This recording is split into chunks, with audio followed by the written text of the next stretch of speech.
Welcome to my podcast, guys. If you are here to work on your relationship with your child, then you are for sure in the right space because you will always have to work on your relationship with yourself. And this is what I offer here on my podcast. So if you listen to my podcast and hear things that are not obviously related to your son, listen on, because whatever you improve in your relationship with yourself will automatically improve all of your relationships, including with your son. So welcome and enjoy. Hello, my friends. How are you doing? I'm doing so well. Today is Wednesday and my kids' last day of school. It's a half day and I'm taking them to see the movie in the theater, which is going to be exciting. Twins have never been to the theater because it's been COVID for the last year and a half. And so it'll be their first time. So I'm excited. Of course, it'll be super chaotic. I'm expecting it to be chaotic because mama, I want this. Okay. So, but I'm excited. I'm enjoying the anticipation until the chaos starts. It'll be good. So that's exciting. And today I just wanted to share this one thing that this kind of like little exercise that I do for myself and my clients that helps so much, tremendously changed my life in such a great way that I want to share with you. It is something that can improve your relationship. So if someone's bugging you, it could be anyone. If it's your son, do it on your son. It could be your mom, your husband, anyone. I want you to write down what bugs you about them. And you can even make a list. Like, here's all the 5 things that bug me about them. Specific, small things, big things, anything. And then I want you to go back to the list and circle all the things that you also do in your life. Those things that bug you about them, right? What things do you do that you do the same things that bug you? And, think bigger. For example, I was just talking to this mom who has a 3-year-old son, and, 3-year-old boys get into everything. They do everything that you're not supposed to do. You keep telling them to stop, and they are not doing it, and they keep trying to play with everything, touch everything, get into everything, right? And so I was telling her that about the boy. I said, okay, well, this is some of the work that we do is make a list of things that bug you about them. And then what do you do that's kind of exactly like what they do? And she says, well, it doesn't really apply to 3-year-olds because he's just getting into stuff that's not safe, which I don't do. And I said, yes, perfect example. So the way that we would go about that one is he's doing things he's not supposed to do, right? This is what your judgment about him is. He's getting into everything he's not supposed to do. Then how you show up to him when you're frustrated is you yell, you scream at him. So then what you are doing that you're not supposed to do is yelling, right? This is all obviously subjective, right? If you have no guilt about yelling, I want to say congrats. You don't feel guilty. This is one layer of judgment off. This is not for you. But if you are thinking, okay, he shouldn't be getting into stuff and I shouldn't be yelling, this is exactly what you're doing. You are doing what you shouldn't be doing in your own opinion, right? So then go through that list and circle all the things that you think that you're doing that they're doing, right?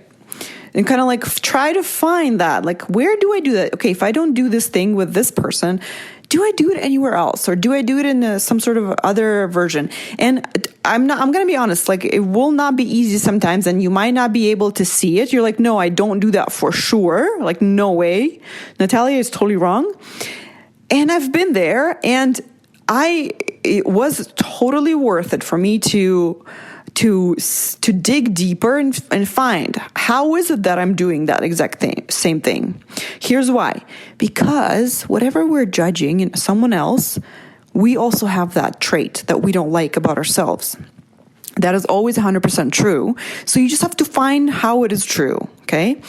And we want to do that because if we can let that thing go in ourselves, forgive ourselves for that, or accept that in ourselves, or change it in ourselves, right? Like once we like find something that we don't like about ourselves, we can change it. We can just stop doing it, or we can accept it.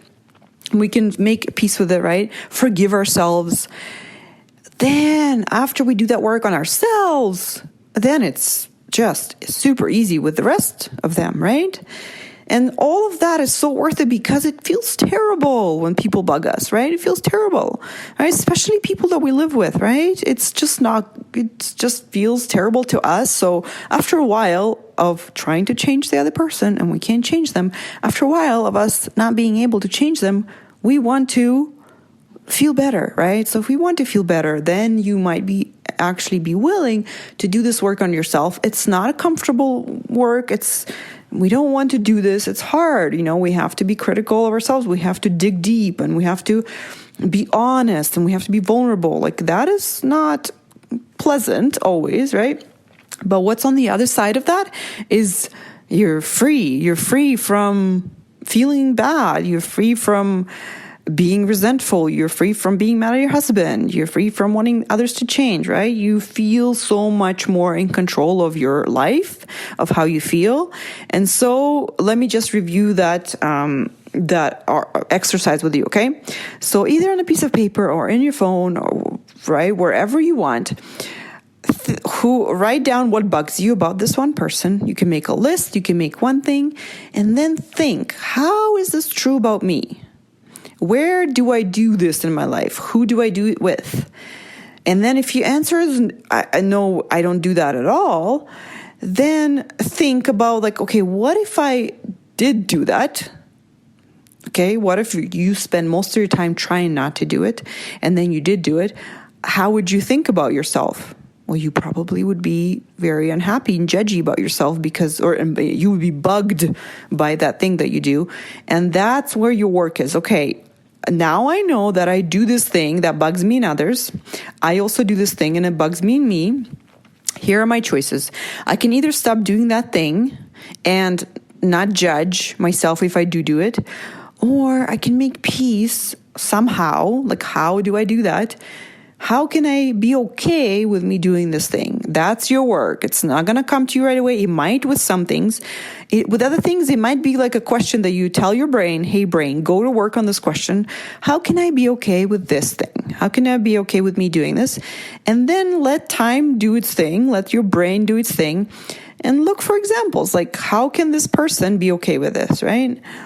And just let it go. After that, I just let it go. And then later I see, okay, I see answers, right? I don't push it. I just kind of like look for the answer. I'm like, I want to be okay with this thing. Universe, help me. How can I be okay with this thing? And that's it. That's your work. And then the work starts, and don't force it. Don't push it. Just, go in that direction. Like, I want to be okay with this thing. Let's do it. And then go on, do something else, but just kind of set the course of sailing for your brain, of like where to go towards. Sailing, I just said sailing, and I just remembered I have to tell you guys, my husband and I finally did their first course in sailing yesterday and the day before, 2 full days on the water. It was amazing, and it was super hard and super uncomfortable because we've never done that before, and exciting, and the wind felt amazing, and it was so hot. It was just a combination of all sorts of things for us. So I'm so happy because we're a few steps closer to getting to our dream, which is buying a catamaran and going sailing around the world with our kids. And so we're just starting to learn to sail now, and I'm happy we're doing it. We have another course coming up, and then we're part of the sailing club. And so once we have the next course, then we can take a boat out ourselves and practice. And so the other thought I had is like this, the sailing was so new to me and to my husband that, when we do new things as grown-ups, we don't do them that often, right? As often as kids. So we kind of get out of practice doing new things. So I know exactly how you would feel, right? This is kind of like reconnecting to when this is new to you, like this work, this thought work, and working on your relationship, it feels very uncomfortable. So I know how you feel, because I was just a student doing something completely new. And it's just a balancing game between feeling excited, feeling the wind on your face, feeling like the benefits of sailing, and also feeling like your body's sore, the seat is hard, you don't know what you're doing, you don't know the names for anything, you're trying to like turn the boat, and right? So the balance between the uncomfortable feelings and the comfortable feelings. And I want you to know, right, that this is how it's supposed to feel when you are working on your relationships. It's supposed to feel uncomfortable and hard sometimes. And it's supposed to feel like you don't know what you're doing. But just the point is just keep doing it. Keep doing it, keep doing it, keep doing it a little bit by little bit. And one day, the majority of your relationship will feel really, really good.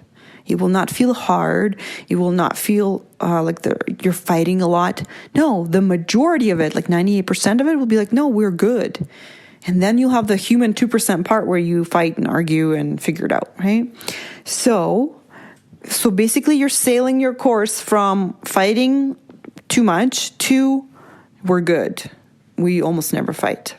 And I can take you there. Here's my formal invitation. I invite you to reach out to me, email me. You can sign up for a free mini session on my website. I would be so happy to walk you through that journey and help you stop fighting with your son. He's a sweet, sweet boy. He's such a good boy, and you are a good mom.